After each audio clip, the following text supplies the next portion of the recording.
Salut tous, alors il me vient qu'une seule réflexion, c'est alors Yannou, t'en as pas marre de ressortir Lino Ventura du placard médiatique chaque fois qu'une caméra passe dans le quartier. À chaque nouvelle interview, c'est la même recette, je l'ai détesté, puis je l'ai aimé, puis j'ai souffert, puis j'ai regretté. On dirait une série télé qui refuse de s'arrêter alors que l'acteur principal a quitté le tournage depuis maintenant très longtemps.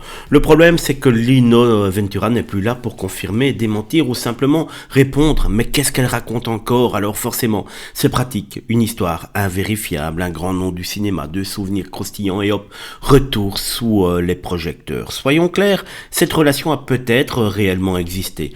Mais même dans ce cas, qu'est-ce qu'on est censé faire de cette information aujourd'hui?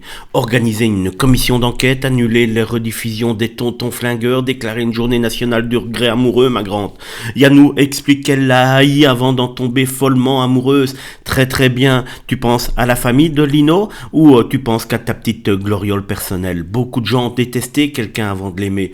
On n'en fait pas toute une histoire. La différence, c'est qu'ils ne bâtissent pas une tournée médiatique de 40 ans dessus. À un moment, il faut laisser les morts reposer tranquillement. Lino Ventura avait une immense carrière, il mérite mieux que de devenir l'accessoire publicitaire permanente d'une vieille histoire sentimentale dont franchement le public peut parfaitement se passer. Mayanou, franchement, tu l'as peut-être aimé un jour, mais n'en fais pas toute une histoire, pense plutôt à sa famille.